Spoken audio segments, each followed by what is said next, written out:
मैं डॉक्टर मीनाक्षी कुमारी शिवगंगा बालिका उच्च विद्यालय मधुबनी आप सभी बच्चों को एवं उनके माता पिता को दुर्गा पूजा की हार्दिक शुभकामनाएं। आज मैं बच्चों के साथ साथ उनके माता पिता से भी बात करने आई हूँ, क्योंकि मुझे लगा कि आप लोगों से मेरा बात करना बहुत ही ज़्यादा ज़रूरी है। आज मुझे कहते हुए बहुत ही दुख हो रहा है और मुझे कहने में भी अच्छा नहीं लग रहा है शायद, लेकिन मेरा कहना बहुत ही ज़्यादा ज़रूरी था आप लोगों के लिए कि हम जब भी पेरेंट्स मीटिंग करते हैं, आप पेरेंट्स की जो होती है उपस्थिति विद्यालय में बहुत कम होती है। ऐसा गवर्नमेंट सेक्टर में क्यों? आखिर प्राइवेट स्कूल के जो बच्चों की पेरेंट्स मीटिंग होती है तो पेरेंट्स उसमें बढ़ चढ़ कर हिस्सा लेते हैं, लेकिन गवर्नमेंट स्कूल में जब पेरेंट्स मीटिंग की बात होती है तो लोग इसको शायद बहुत ज़्यादा ज़रूरी नहीं समझते। ऐसा क्यों? ये सवाल मैं आपसे जानना चाहूँगी, क्योंकि ये सवाल हमारे ज़हन में बहुत ही उथल पुथल मचा रहा है कि हमारे बच्चों के माता पिता इस पेरेंट्स मीटिंग में भाग लेने से कतराते क्यों हैं? क्यों वो नहीं जानना चाहते कि उनके बच्चे स्कूल जा रहे हैं, क्या सीख रहे हैं, क्या समझ रहे हैं, कितना ज्ञान वो अर्जित कर रहे हैं? इनकी जानकारी उनके लिए होना बहुत ही ज़रूरी है। ये आपका अधिकार है कि आप जानें कि आपके बच्चे स्कूल जा रहे हैं, वो क्या पढ़ रहे हैं, क्या सीख रहे हैं, उनके जीवन में क्या कठिनाइयाँ आ रही है, उनकी पढ़ाई में क्या कठिनाइयाँ आ रही है। जब तक आप उनके टीचर से नहीं समझेंगे, आप उनसे रूबरू नहीं होंगे, तो बहुत ही मुश्किल होगा हम लोगों के लिए कहना। हम बच्चों को पढ़ाते तो हैं, लेकिन उनका पूरा पढ़ाई, उनका आत्मसम्मान तभी विकसित होगा जब आप हमारा सहयोग करेंगे। निश्चित रूप से जब तक हम आप एक नहीं होंगे तो कहीं ना कहीं कठिनाइयाँ होंगी। इसलिए मैं आप सभी से कहना चाहती हूँ कि जब भी पेरेंट्स मीटिंग होती है, आप लोग आएँ और हम लोगों से मिले, विद्यालय परिवार से मिले, सभी शिक्षकों से मिलके अपने बच्चों की जो क्या उसमें उन्नति हो रही है, उनकी पढ़ाई में क्या उन्नति हुई, जीवन कौशल में किस तरह विकसित हो रहे हैं, इस चीज़ को समझने की कोशिश करें। मैं उम्मीद करूँगी कि आगे जब भी पेरेंट्स मीटिंग हो, आप सभी पेरेंट्स निश्चित रूप से विद्यालय आएँ और अपने छात्राओं की, अपनी बेटियों की जानकारी हासिल करें। ये आपका अधिकार है और हमारा कर्तव्य है कि हम इसको बताएं। निश्चित रूप से आप लोग ऐसा करेंगे। जब तक आप ऐसा नहीं करेंगे, आप अपनी बेटियों को जानना नहीं ज़रूरी समझेंगे। सिर्फ बेटियों को स्कूल भेज देने से आपका दायित्व पूरा नहीं हो जाता है। आपका दायित्व तब पूरा होगा जब आपकी बेटियाँ आत्मनिर्भर बनेगी। मैं उन सभी माता पिताओं से कहना चाहती हूँ जो अपने बच्चों के बाल विवाह के बारे में सोचते हैं। अगर आप ऐसा सोचते हैं तो आप अपनी बेटी का नुकसान तो कर ही रहे हैं, आप अपनी भी क्षति कर रहे हैं। बाल विवाह आपकी किसी भी समस्या का समाधान नहीं हो सकता है, बल्कि आपकी समस्या को बढ़ा सकता है। मैं आपके बच्चों की दुश्मन नहीं, आपकी दुश्मन नहीं। मुझे क्यों आना पड़ेगा इस विवाह को रोकने के लिए? आप खुद ही संभल जाएं, आप खुद ही सजग हो जाएं, अपनी बेटियों को समझें। अगर आपको किसी तरह की कोई कठिनाई नज़र आती है जिसके कारण आप बाल विवाह करने की सोच रहे हैं, तो निश्चित रूप से आप हमसे आके मिलें। मैं आपकी समस्या का समाधान करने की हर संभव कोशिश करूंगी। पर मैं आपसे कर्मबद्ध निवेदन करूंगी कि आप लोग अपने बच्चों के बाल विवाह के बारे में कभी भी मत सोचें। बेटियां हमारे किसी बेटे से कम नहीं हैं।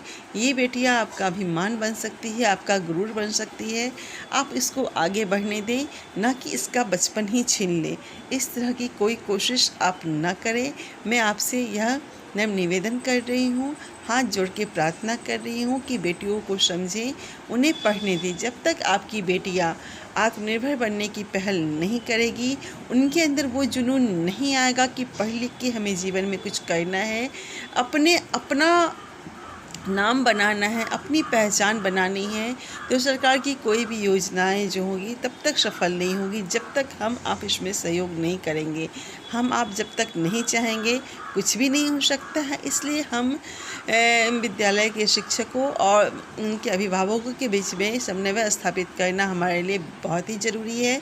इसके लिए आप विद्यालय आएँ, आपकी बच्ची में क्या कमी है, उनकी पढ़ाई कितनी चल रही है, कहाँ चल रही है, वो जीवन में किस तरह आगे बढ़ सकती है, उनके जीवन कौशल को बढ़ाने के लिए, उनके में आत्मनिर्भरता बढ़ाने के लिए क्या क्या चीज़ें ज़रूरी हैं, इनका भी जानना आपके लिए बहुत ही ज़रूरी है।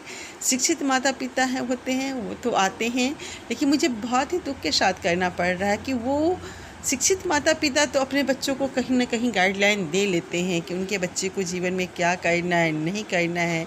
ज़रूरी आपको है, उन माताओं पिता को है जो कहीं न कहीं शिक्षित नहीं हैं, लेकिन अपने बच्चों को शिक्षित बना रहे हैं। ये बहुत ही गर्व की बात है कि आप शिक्षित न होके भी अपने बच्चों को शिक्षित बना रहे हैं। निश्चित रूप से आपकी ये सोच आपके लिए बहुत ही अच्छी है, आपके परिवार के लिए बहुत अच्छी है। लेकिन सही है कि आप शिक्षित नहीं हैं, लेकिन आपका ज्ञान हमसे बहुत ज़्यादा है। थोड़ा-सा है कि उसमें हम अपनी सोच को डाल दें। अगर आप हमसे मिलेंगे तो निश्चित रूप से हम अपनी जो थोड़ी-सी अच्छी सोच होगी, बच्चों के लिए क्या अच्छा होगा वो आपको मैं समझा सकती हूँ। इसलिए आपका हमसे आके मिलना बहुत ही ज़्यादा ज़रूरी है और मैं आपसे फिर यही कहूँगी कि अपने बच्चों को आत्मनिर्भर बनाने के लिए हर संभव कोशिश आप और हम मिलकर करेंगे और हमारी बच्चियाँ जब तक आत्मनिर्भर नहीं बनेंगी वो हमारे देश के लिए कहीं न कहीं अच्छा नहीं होगा। हमारी बेटियाँ संबल बनेगी, सजग बनेगी, आत्मनिर्भर बनेगी, हमारी बेटियाँ निडर बनेगी, तो हमारा देश कहीं न कहीं बहुत ज़्यादा आगे जाके हम समाज में एक अच्छी पहचान बेटियों की दे सकते हैं। हमारी बेटियाँ ऐसे भी अच्छी हैं, लेकिन कहीं न कहीं हमारा जो डर है, समाज क्या कहेगा, लोग क्या कहेंगे, ऐसी बहुत सारी बातें हैं जो हमें गलत निर्णय लेने के लिए मजबूर कर देती हैं। मैं नहीं चाहूँगी कि समाज के डर से, लोगों के डर से, आप अपने परिवार के लोगों के डर से अपनी बेटी की ज़िंदगी बर्बाद कर दें। ऐसा आप नहीं करें।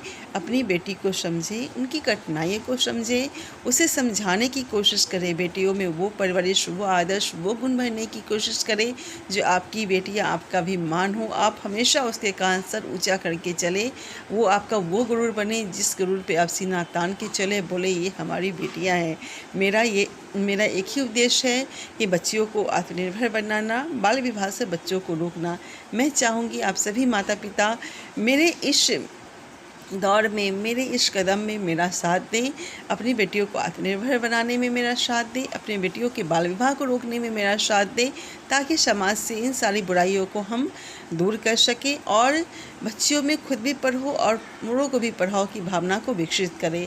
हमारी बच्चियाँ खुद भी पढ़ेगी, औरों को भी पढ़ाएगी, तो निश्चित रूप से वो एक अच्छी सफल शिक्षिका के रूप में उभर कर आएगी, क्योंकि ज्ञान हमेशा बांटने से बढ़ता ही है, घटता नहीं है। इसलिए बांटने की जो शैली है बच्चों में अभी से डालें।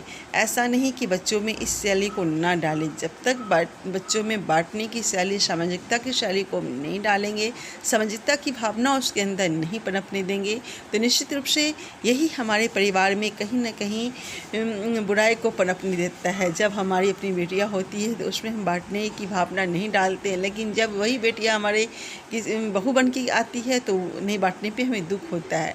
ऐसा नहीं होना चाहिए। हमारी बेटियां भी कभी हमारी किसी की बहू बनेगी, इस बात को हमेशा ध्यान रखें, और किसी की बेटी भी आपकी बहू बनेगी, इस बात की भी हमेशा ध्यान में रखें और बच्चों में सामाजिकता की भावना पैदा करने की कोशिश करें। मैं उम्मीद करती हूँ कि आप लोग मेरी बातों को समझेंगे, और अगर आपको मेरी बातों का कहीं भी बुरा लगा होगा तो इसके लिए मैं क्षमा प्रार्थी हूँ। लेकिन मैं आपसे क्रमबद्ध निवेदन फिर करना चाहूँगी कि जब भी पेरेंट्स मीटिंग होती है, आप माता पिता निश्चित रूप से आएँ और अपनी बच्चियों को समाज के सामने एकदम सर उठाकर चलने की शिक्षा दें।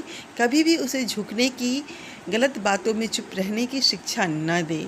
इससे निश्चित रूप से आपकी बेटियों का कहीं ना कहीं नुकसान ही होगा, अच्छा नहीं होगा। फिर से आप लोगों की दुर्गा पूजा की हार्दिक शुभकामनाएं, और मैं आपसे फिर निवेदन करूंगी कि आप लोग जब भी पेरेंट्स मीटिंग हो निश्चित रूप से आएँ और बेटियों का साथ दें। हमारी बेटियां कभी किसी से कम ना थी, न हैं और न रहेंगी। ये आपको और हमको समझना है। जब हम आप समझ जाएंगे तो निश्चित रूप से समाज समझ ही जाएगा। धन्यवाद।